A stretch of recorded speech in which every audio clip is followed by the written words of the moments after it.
Hello మాల చలో కర్నూలు.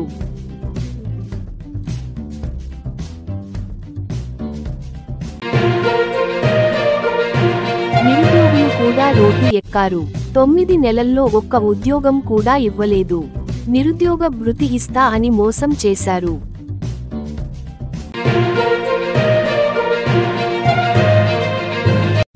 కోవెలకుంట్ల మండలానికి subsidy loans 53 units జారీ చేసిన రాష్ట్ర ప్రభుత్వం.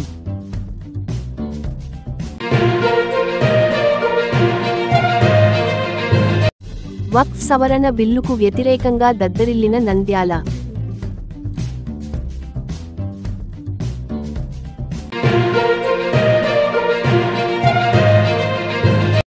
ప్రభుత్వం మారిన వెంటనే పేదల నుండి ఇళ్లపట్టాలు లాక్కున్న సంస్కృతి మాది కాదు. మాజీ ఎమ్మెల్యే శిల్పా రవి.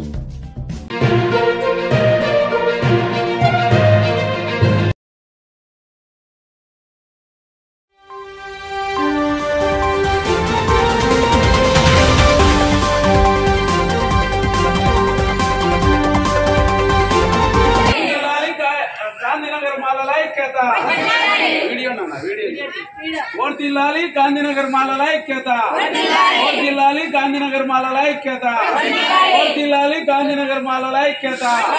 హలో మాల, హలో మాల, హలో మాల, హలో మాల, హలో మాల, హలో మాల. జయప్రదం చేయండి మాలల యుద్ధ గర్జన సభను, జయప్రదం చేయండి మాలల యుద్ధ గర్జన సభను, జయప్రదం చేయండి మాలల యుద్ధ గర్జన సభను, జయప్రదం చేయండి మాలల యుద్ధ గర్జన సభను. గాంధీనగర్ మాలల ఐక్యత. మాలల్లారా ఏకం కండి, మాలల్లారా, మాలల్లారా, మాలల్లారా, మాలల్లారా. హలో మాల, హలో మాల, హలో మాల. జయప్రదం చేయండి మాలల యుద్ధ గర్జన సభను, జయప్రదం చేయండి మాలల యుద్ధ గర్జన సభను. వర్ధిల్లాలి గాంధీనగర్ మాలల ఐక్యత, వర్ధిల్లాలి గాంధీనగర్ మాలల ఐక్యత. ఈ కార్యక్రమాన్ని ఉద్దేశించి మహిళా సంఘం రాష్ట్ర నాయకురాలు రోజక్క మాట్లాడుతున్నారు.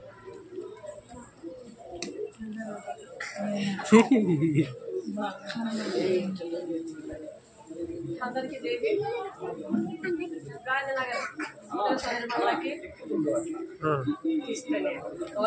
ఈ నెల 23వ తారీఖు కర్నూలు ఎగ్జిబిషన్ గ్రౌండ్ లో జరుగుతున్నటువంటి రాయలసీమ మాల యుద్ధ గర్జన సభను మరి జయప్రదం చేయాలని చెప్పేసి ప్రతి గ్రామం నుంచి అందరూ వేలాది మందికి రావాలని చెప్పేసి ప్రతి గ్రామం తిరగడము లేదు.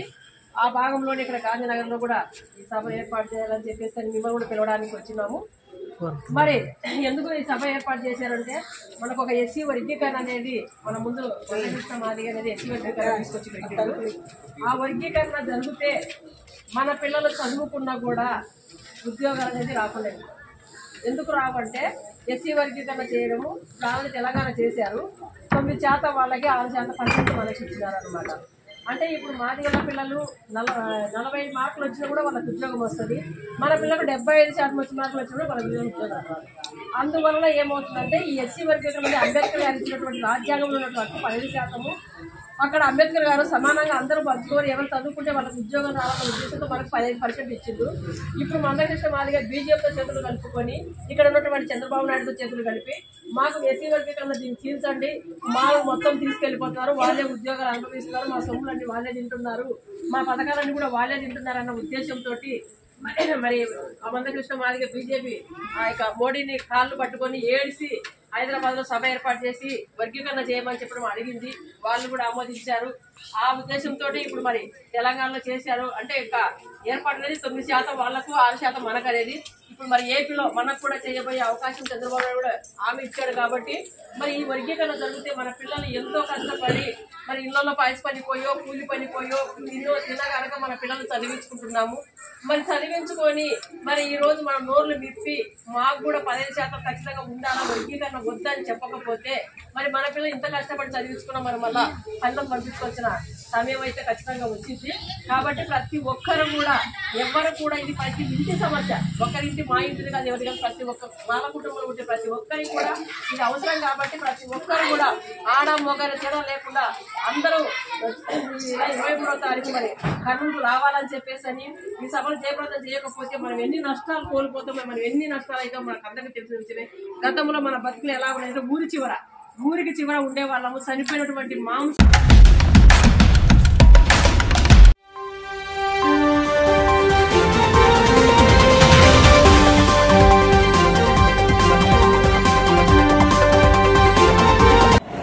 అయితే ఆ మెయిన్ సెక్షన్లో పోస్టల్ విధానంలో తప్పులు అని చెప్పేసి గత ప్రభుత్వం ప్రస్తుతం వచ్చే ప్రభుత్వం కూడా తీసుకోవాలి. రేపు వచ్చే 23వ ఎగ్జామ్ నిర్వహిస్తున్నందుకు మేము తీవ్రంగా నష్టపోతాం. ముఖ్యంగా ఇప్పుడు ఎగ్జామ్ నిర్వహించినా సరే ఏ రాష్ట్ర విధానంలో న్యాయవ్యవస్థ పెట్టి ఇందులో చేపడుతున్నారు. ఈ యొక్క విషయం గురించి ప్రభుత్వం తక్షణ చర్యలు తీసుకోవాలి. ఎందుకంటే ఈ 4 రోజుల కోసం చూసుకుంటే తర్వాత 40 ఏళ్ళైనా సరే ప్రభుత్వ ఉద్యోగానికి ఏదో ఒక రోజు ఆటంకం వస్తాయి. మనం గత ప్రభుత్వంలో చూసాం. 1998 బ్యాచ్లు, 2008 డిఎస్సీ బ్యాచ్లు వాళ్ళు ఇప్పటికీ ఇంకా రిటైర్డ్ సంవత్సరాలుగా వాళ్ళకి ఉద్యోగాలు వచ్చింది. పిల్లలు వెయిట్ చేయలేరు. కాబట్టి ఇక్కడ ఉన్న యొక్క ఈ రాష్ట్ర వ్యాప్తంగా గ్రూప్ యొక్క అభ్యర్థుల యొక్క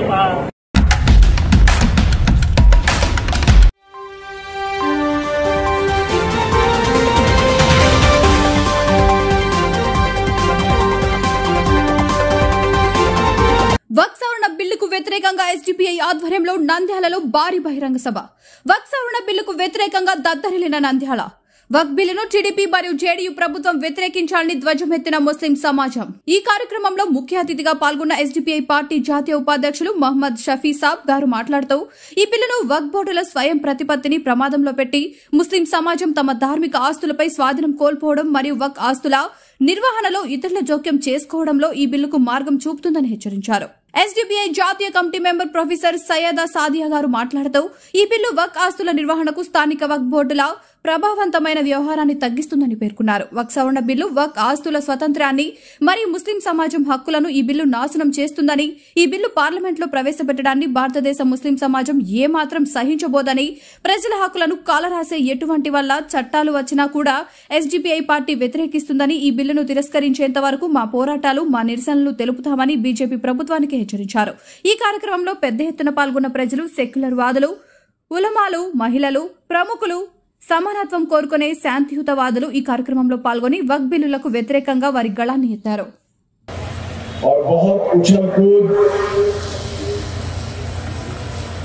मीडिया पर आप देख रहे हैं कि जो वक्फ संशोधन बिल 2024 आपको मालूम होगा 13 फरवरी को राज्यसभा और लोकसभा में डिसेंट नोट के बगैर राज्यसभा में रखकर लोकसभा में पेश किया गया,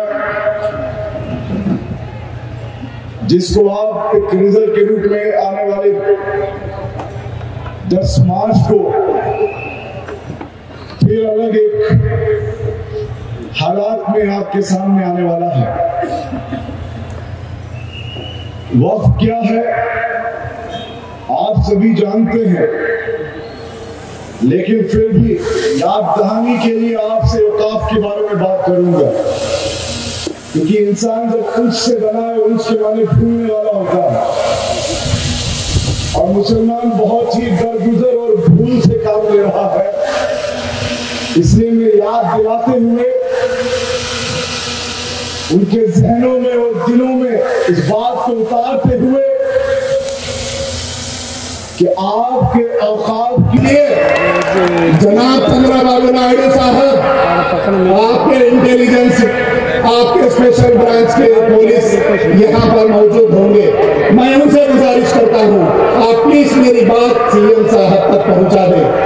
हम आपसे रिक्वेस्ट करते हैं आप एनडीए के साथ स्टेट के डेवलपमेंट के लिए आप कुछ भी हनीमून करो,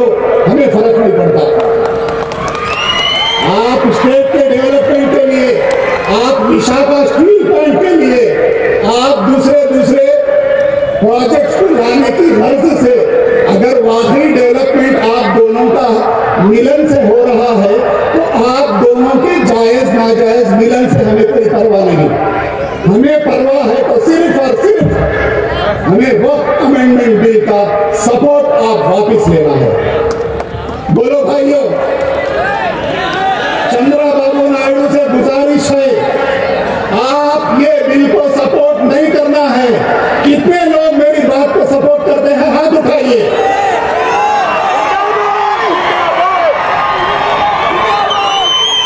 जनाब चंद्रबाबू नायडू साहब, एसडीपीआई आपको रिक्वेस्ट करती है, सारे आंध्र प्रदेश के मुसलमान आपको रिक्वेस्ट करते हैं, एक साथ हमारे उठाए गए हाथ को देखिए।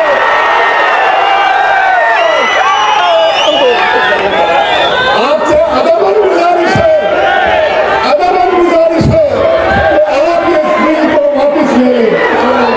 हमारी बहनें उनका हाथ उठा रही है, छोटे छोटे बच्चे हाथ उठा रहे हैं, हमारी औरतें पर्दे में रहकर हाथ उठाकर आपको रिक्वेस्ट कर रही है। हमारी दरखास्त को सुने, हमारी रिक्वेस्ट को सुने, आप प्लीज इस बिल को वापस ले लें।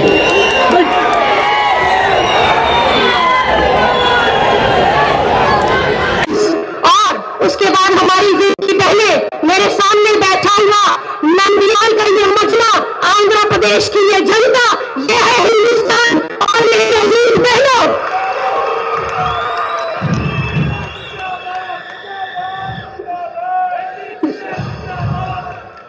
जुल्म फिर जुल्म है, बढ़ता है तो मिट जाता है।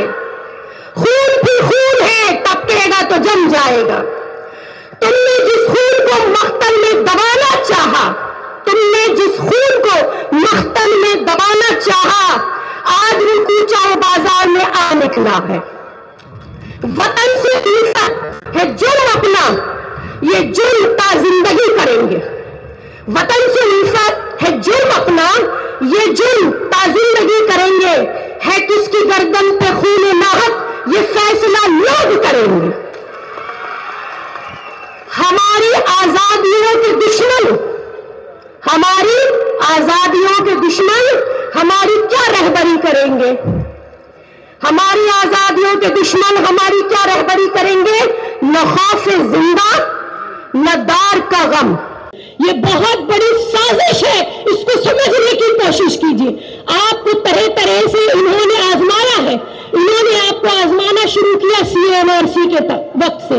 जब इन्होंने देखा कि इनकी नहीं चली, तो फिर इन्होंने जो है अंदर ही अंदर दूसरा प्रोपोगेंडा तैयार किया और इन्होंने अंदर ही अंदर दूसरी साजिशें तैयार की। उसमें से एक साजिश का नाम है वक्फ अमेंडमेंट बिल, जो हमें मंजूर नहीं, हम इसे हर हाल रिजेक्ट करते हैं। देखिए, ये सेक्युलर माइंडेड लीडर्स और ये सेक्युलर माइंडेड पार्टीज, इनको हर कीमत आज ये प्रूफ करना पड़ेगा कि जब इन्होंने आपका वोट खाया है तो इतनी आसानी से मुसलमान का वोट हजम नहीं होगा, इन्हें इसकी कीमत देनी पड़ेगी। आपको बता दूं कि 11:20 पर पार्लियामेंट की टेबल पे बिल रखा गया और केरला और कर्नाटका में ठीक 11:20 पे उस बिल को SDPI ने जला दिया कि आपके वक्फ की हिफाजत के लिए, आपके कब्रिस्तानों के लिए, आपके मदरसों के लिए, आपके मस्जिदों के लिए, आपके यतीम खानों के लिए अगर कोई लड़ रहा है, कुर्बानी दे रहा है, तो वो सिर्फ सोशल। फिर आगे चल के उन्हीं से इलेक्शन कमीशन के थ्रू फिर करप्शन करा के EVM मशीनों पे कब्जा करके उसके बाद ये फिर जीत के आएंगे और उसके बाद ये तानाशाही की हुकूमत लाएंगे। ये जिसको चाहेंगे वो जिंदा रहेगा और ये जिसको नहीं चाहेंगे वो मर जाएगा। खुशीनगर संभल एक ऐसी मस्जिद जिसको तोड़ने के लिए 9 बुलडोजर इस्तेमाल किए गए। कितने? 9 बुलडोजर्स, क्योंकि एक हिंदू ग्रुप ने उसके ऊपर क्लेम किया। मामला कोर्ट में पहुंचा, मालूम चला कागजात की कार्रवाई हुई कि वो जमीन एक मुसलमान ने वक्फ करी थी।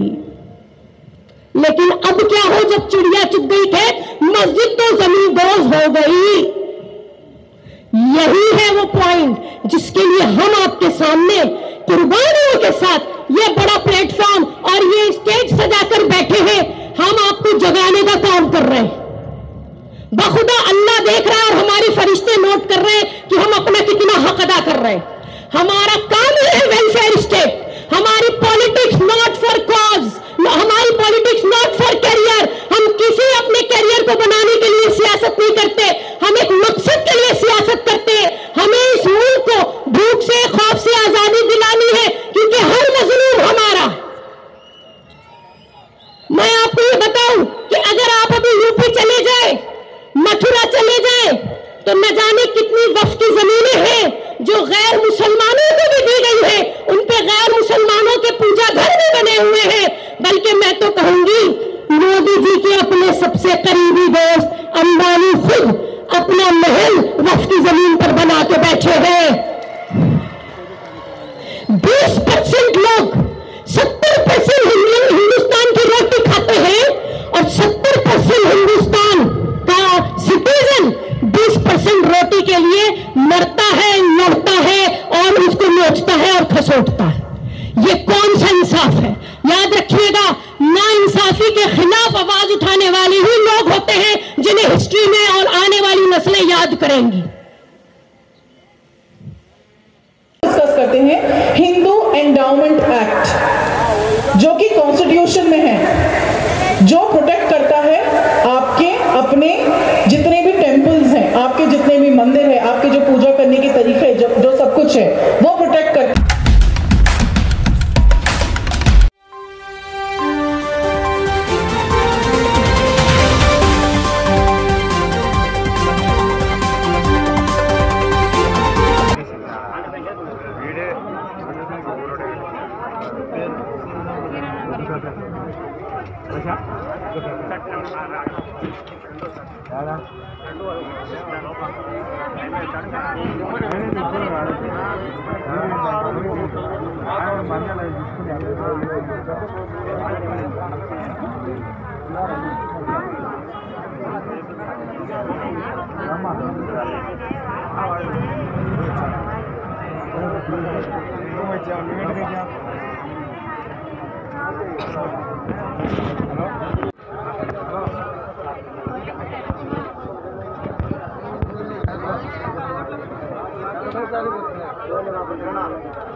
बैंक वाला है नहीं अभी टाइम 11 होने लगेगा तो भाई हाँ कितने बजे आते थे 10 को जाना है हाँ 10 बजे जाना है 10 बजे जाना क्या होना और भी आ गए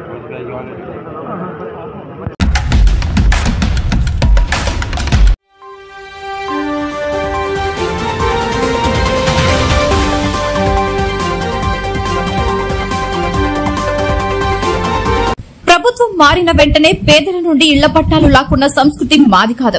కొత్త సంస్కృతికి తెరలేపకండి. మాజీ ఎమ్మెల్యే శిల్పా రవిచంద్ర కిషోర్ రెడ్డి. ప్రభుత్వాలు మారినా పేదల పక్షం నిలవాలని, అధికారం శాశ్వతం కాదని, ప్రభుత్వాలు మారిన వెంటనే పేదల ఇళ్ల పట్టాలను లాక్కోవడం అనే సంస్కృతి తమది కాదని, కూటమి ప్రభుత్వం కొత్త సంస్కృతికి తెరలేపుతుందని వైఎస్ఆర్సీపీ నంద్యాల మాజీ ఎమ్మెల్యే శిల్పా రవిచంద్ర కిషోర్ రెడ్డి పేర్కొన్నారు. గురువారం ఆయన నంద్యాల జిల్లా కలెక్టరేట్ కార్యాలయంలో జిల్లా కలెక్టర్ రాజకుమారి గనియా మరియు జాయింట్ కలెక్టర్ విష్ణుచరణ్తో కలిసి నంద్యాల మండలం కానాల గ్రామంలో అర్హులైన పేదలకు ఇచ్చిన ఇళ్ల స్థలాలను అధికారంలో ఉన్న కూటమి ప్రభుత్వ స్థానిక నేతలు లాక్కోవడానికి ప్రయత్నిస్తూ భయాందోళనకు గురి చేస్తున్నారని, వారికి తగిన న్యాయం చేయాలని కోరారు. అతన్ని కన్విన్స్ చేసి ఆ భూమిని తీసుకొని గవర్నమెంట్ మళ్ళీ తిరిగి పట్టాల రూపంలో ఏ రూపంగా అయితే ఇచ్చామనేది వారికి వివరించడం జరిగింది. ఆ రోజు ప్రభుత్వం అంటే అది వైఎస్ఆర్ ప్రభుత్వం కావచ్చు, లేకపోతే గతంలో ఇచ్చినటువంటి ప్రభుత్వ స్థలాల గురించి కూడా కావచ్చు. ఎందుకంటే గతంలో 86లో కూడా ఇప్పుడు మంత్రిగా ఉన్నటువంటి ఫరూక్ గారే ఆ రోజు ఎమ్మెల్యే. మరి ఆయన ఇచ్చినటువంటి స్థలాలు కూడా గతం తర్వాత ఎవరు వచ్చినా సరే తిరిగి వెనక్కి లాక్కున్న పరిస్థితులు లేవు. కానీ ఈరోజు అక్కడ స్థానిక నాయకులు వీళ్ళందరినీ కూడా భయాందోళనకు గురి చేసి పట్టాలని వెనక్కి తీసుకుంటాము, పట్టాలు కావాలంటే మాకు ఇంత ఇవ్వండి అనే విధంగా వీళ్ళందరినీ కూడా భయాందోళనకు గురి చేయడం అనేది తప్పు. కాబట్టి అదే విషయాన్ని కలెక్టర్ గారికి, జాయింట్ కలెక్టర్ గారికి కూడా చెప్పడం జరిగింది. మరి ఏ రకంగా అయితే ఆ రోజు ఇళ్ల పట్టాలు ఇవ్వడం జరిగింది, ఎందుకు కానాల్లోనే ఈ సమస్య వస్తుంది, ఎందుకంటే వాల్యూ ఎక్కువ ఉంది కాబట్టి అందరూ కూడా అక్కడే కావాలనుకోవడం వల్ల ఈ సమస్య అవుతుంది అనేది కూడా వారి దృష్టికి తీసుకెళ్ళడం జరిగింది. మేము ఒకటే కోరుతున్నాం, జెన్యూన్గా ఆ రోజు పేదలందరికీ కూడా జగనన్న ఒక ఇల్లు ఉండాలి, ఎక్కడో ఊరు అవతల కూడా కాకుండా ఊరికి ఆనుకొని ఉన్నటువంటి స్థలాల్ని ఆ రోజు జగనన్న ప్రభుత్వంలో చూసి పేదలకి పంచడం జరిగింది. మరి ఆ రోజు న్యాయబద్ధంగా ఏదే రకంగా వాళ్ళకి పట్టాలు ఇచ్చామో వాళ్ళని అన్యాయం చేయొద్దని మాత్రమే కోరడం జరిగింది. దీంట్లో పార్టీలకు అతీతంగా, కులాలకు అతీతంగా, రాజకీయాలకు అతీతంగా కూడా ఆ రోజు డిస్ట్రిబ్యూట్ చేయడం జరిగింది. మరి దాన్ని ఈరోజు అక్కడ ఎవరైతే డిస్టర్బ్ చేస్తున్నారో వాళ్ళందరి మీద తగు చర్యలు తీసుకోమని చెప్పేసి కోరడం జరిగింది. మరి వారు కూడా, జేసీ గారు కూడా వెంటనే అధికారులను పంపించేసి రిపోర్ట్ తెప్పించుకొని న్యాయంగా ఎవరికైతే ఇచ్చామో వాళ్ళది మాత్రం తిరిగి తీసుకోమని చెప్పేసి కూడా వారు చెప్పడం నాకు ఒక ఇంతగా వీళ్ళందరికీ కూడా ధైర్యం కల్పించినట్టయింది. సో ప్రభుత్వ యంత్రాంగాన్ని మేము ఒకటే కోరుతున్నాం, ఆ రోజు ఇచ్చింది కూడా 6 స్టెప్ వ్యాలిడేషన్ అని చెప్పి ఆ రోజు కూడా ఎంతోమంది అర్హులు ఉన్నప్పటికీ, ఇంకా కొంతమంది ఇల్లులు కావాలి అని చెప్పినప్పటికీ కూడా ఆ రోజు 6 స్టెప్ వ్యాలిడేషన్ ప్రకారం చేయడం జరిగింది. కానాల్లో ఇంకా కొంతమందికి ఇళ్ల స్థలాలు ఇవ్వాల్సిన అవసరం ఉంది, ఎందుకంటే ఇల్లు లేని వాళ్ళు ఇంకా ఉన్నారు. కానీ మనకున్నటువంటి దీనివల్ల ఆ రోజు లక్కీ డిప్ ద్వారా కూడా తీసి ఎక్కడికక్కడ ఈవెన్ నంద్యాల టౌన్లో కావచ్చు అర్హుల్ని ఆ రోజు ఎంపిక చేయడం జరిగింది. సో వాళ్ళందరినీ ఇబ్బందికి గురి చేయకుండా, ప్రభుత్వం మారిన వెంటనే పట్టాలు లాక్కోవడం అనే సంస్కృతి గతంలో లేదు, కొత్త సంస్కృతికి తెరనేపొద్దని చెప్పేసి నేను కోరుతున్నాను. ఎందుకంటే ఎల్లప్పుడూ ఒకే ప్రభుత్వం ఉండదు.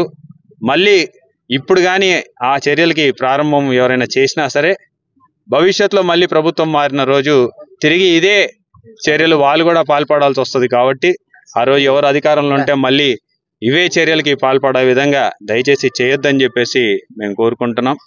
సో ఈ యొక్క సమస్యని పరిష్కరిస్తారని చెప్పేసి మేము ఆశాభావం వ్యక్తం చేస్తాం.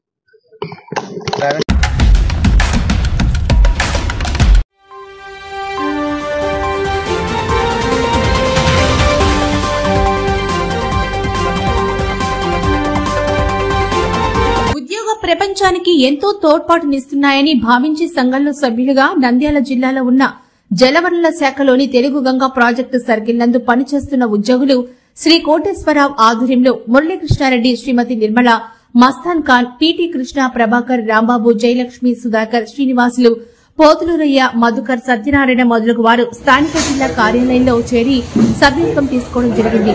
వారిని హృదయపూర్వకంగా జిల్లా అధ్యక్షులు నాగేంద్రప్ప మరియు జిల్లా కార్యవర్గ సభ్యులు సగౌరవంగా ఆహ్వానించారు. ఈ సందర్భంగా జిల్లా అధ్యక్షులు మాట్లాడుతూ తెలుగు గంగా ప్రాజెక్టులో పనిచేస్తున్న ఉద్యోగులందరికీ కూడా అందుబాటులో ఉంటూ వారి సమస్యలు సంఘం దృష్టికి తీసుకొనొస్తే పరిష్కరించడానికి ఎల్లవేళలా కృషి చేస్తామని, వారికి సంఘం అండగా ఉంటుందని, వారికి కావలసిన సహాయ సహకారాలు ఎల్లప్పుడూ అందిస్తామని, వారి సూచనలు సలహాలు తీసుకుని సంఘం బలోపేతానికి కృషి చేయడం జరుగుతుందని తెలిపారు. సంఘంలో చేరినందుకు తెలుగు గంగా ప్రాజెక్టు ఉద్యోగులందరికీ జిల్లా కార్యవర్గ ప్రత్యేక అభినందనలు తెలిపారు. ఈ కార్యక్రమంలో జిల్లా కార్యదర్శి తిరుపాలయ్య, సహా అధ్యక్షులు శ్రీహరి, కోశాధికారి శ్రీనివాసులు, ఉపాధ్యక్షులు ఫక్రుద్దీన్, సునీల్ కుమార్, డేవిడ్, సుందరం, శ్రీమతి విజయలక్ష్మి, సిటీ అధ్యక్షులు సత్యం, ఉపాధ్యక్షులు యేసరత్నం పాల్గొన్నారు.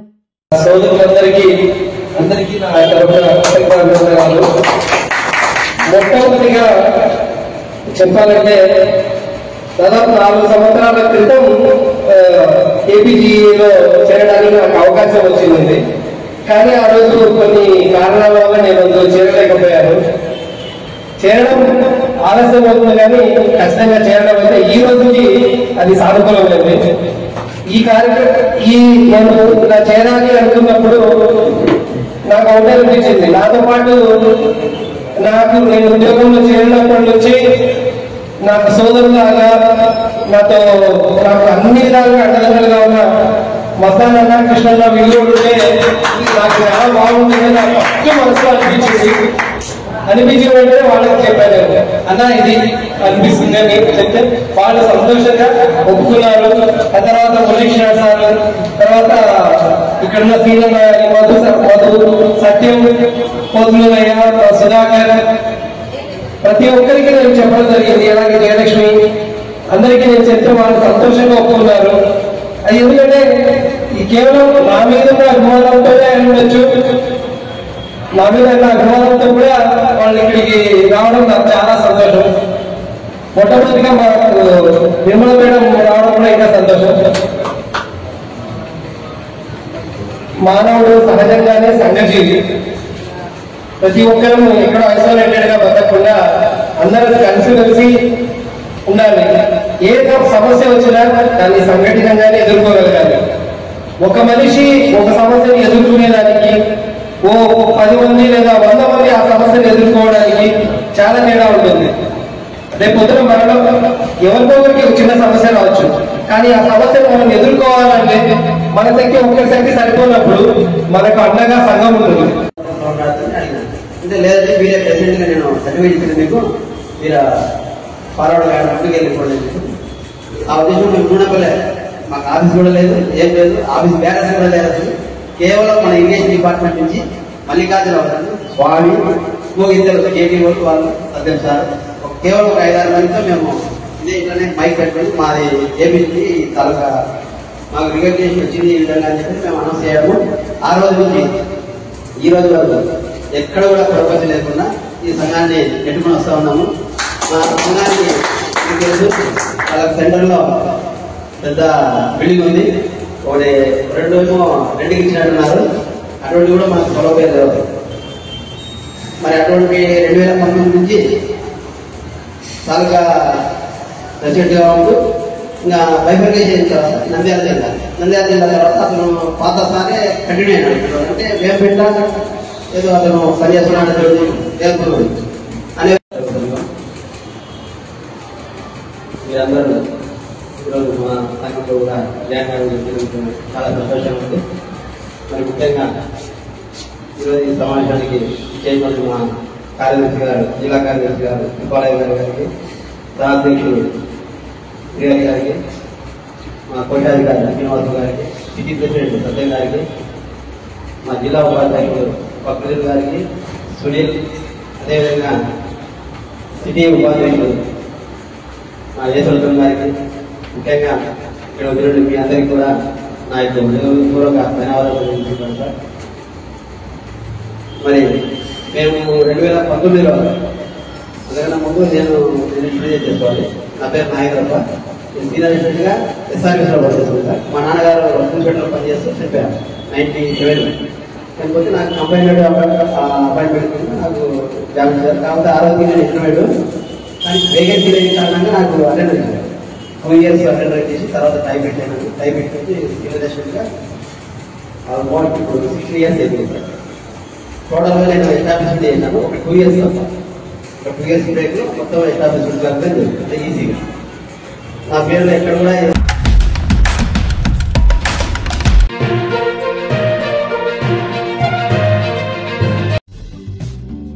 హలో మాల చలో కర్నూలు.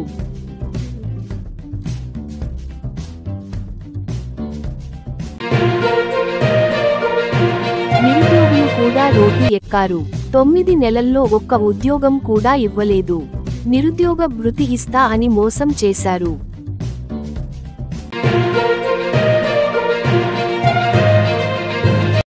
కోవెలకుంట్ల మండలానికి సబ్సిడీ లోన్స్ 53 యూనిట్స్ జారీ చేసిన రాష్ట్ర ప్రభుత్వం.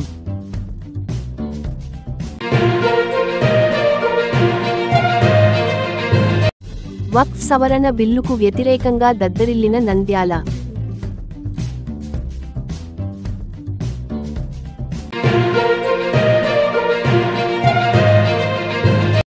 ప్రభుత్వం మారిన వెంటనే పేదల నుండి ఇళ్ల పట్టాలు లాక్కున్న సంస్కృతి మాది కాదు. మాజీ ఎమ్మెల్యే శిల్పా రవి.